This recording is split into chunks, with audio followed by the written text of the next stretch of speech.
Breaking news from the summer of 2025. The Premier League isn't just ahead of Europe anymore. It's disappearing into the distance.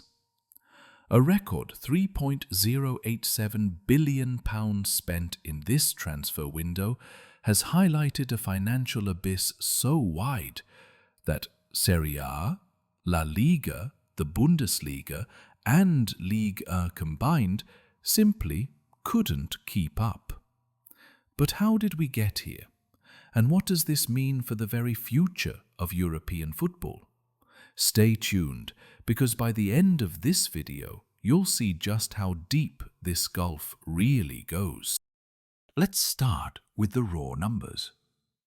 This summer, Premier League clubs spent a record £3.087 billion. That's the biggest total in football history. Now, let's compare. Serie A clubs, about 1 billion. The Bundesliga, around 700 million. La Liga, roughly 600 million. And Ligue 1, 600 million as well. Put them all together and they still fall short of the Premier League alone. One league bigger than 4 combined. And here's where it gets truly shocking. Sunderland, a newly promoted club. They spent £162 million this summer.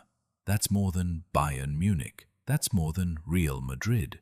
That's more than historic champions who once defined European dominance. And Sunderland aren't even expected to finish in the top half of the Premier League.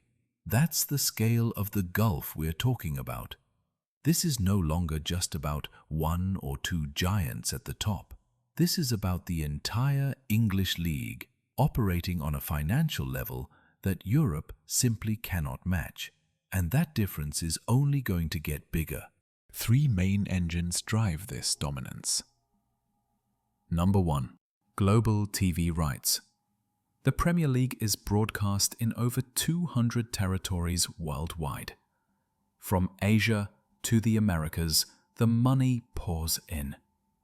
No other league has such a global reach. La Liga lost its main draw when Messi left. Serie A hasn't had a global superstar since Ronaldo's departure. And Liga relies almost entirely on PSG. Number 2. Sponsorship muscle. This is where the difference becomes mind-blowing. Manchester United's shirt sponsorship deal with Adidas is worth around £75 million per season. That's more than the entire annual budgets of clubs like Empoli in Serie A or Clermont Foot in Liga. Even mid-table Premier League clubs like West Ham or Aston Villa attract commercial deals that outpace traditional European names like Sevilla or Lazio. Number 3. Matchday revenues. Tottenham's billion-pound stadium. Liverpool's Anfield expansion. Manchester United's Old Trafford, still one of the biggest stadiums in Europe. The result? Premier League clubs average nearly double the matchday income of their Serie A or Liga counterparts. For example, Arsenal's Emirates Stadium generates over 100 million per season, while most Italian grounds struggle to hit 30 million. These 3 engines, broadcast rights, sponsorship, and matchday revenue, explain why English clubs are not just surviving, but financially sprinting away from the rest of Europe. This transfer window underlined the gulf in bold capital letters. Liverpool signed Alexander Isak for 125 million. They also brought in Florian Wirtz for 116 million and Hugo Ekitike for 79 million. Meanwhile, Arsenal flexed their financial power too, securing Martin Zubimendi for 57 million. That's 2 English clubs, spending fees that giants like Barcelona and Milan couldn't even dream of competing with. And here's the killer stat. Mid-table clubs like West Ham or Aston Villa are now outbidding Real Madrid, PSG and Juventus for Europe's best young stars. If that doesn't shock you, nothing will. Imagine a world where only one league can truly afford the best, where the biggest stars of La Liga are poached not by Real Madrid or Barcelona, but by Fulham, where Bayern Munich's captain swaps the Allianz Arena for Aston Villa, and where Juventus, once a European powerhouse, is forced to sell its future to West Ham. This isn't some far-fetched dystopian fantasy. It's happening right now. The Premier League's financial war chest has turned the transfer market upside down. English clubs are no longer competing with Europe's elite. They're outbidding them at every level.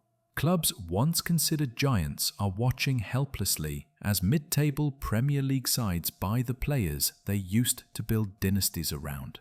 And it goes deeper than transfers. With global broadcasting rights locked down, sponsorship deals pouring in, and matchday revenues soaring, the Premier League is becoming football's first Super League in everything but name. The rest of Europe? Stuck in a cycle of selling, surviving, and slowly falling further behind. The question is no longer if the gap will widen. The question is, how far can this go before competitive balance disappears entirely? The Premier League isn't just dominating, it's transforming the balance of power in world football. With over £3 billion spent this summer alone, the abyss between England and the rest of Europe is wider than ever. And the impact goes far beyond transfers.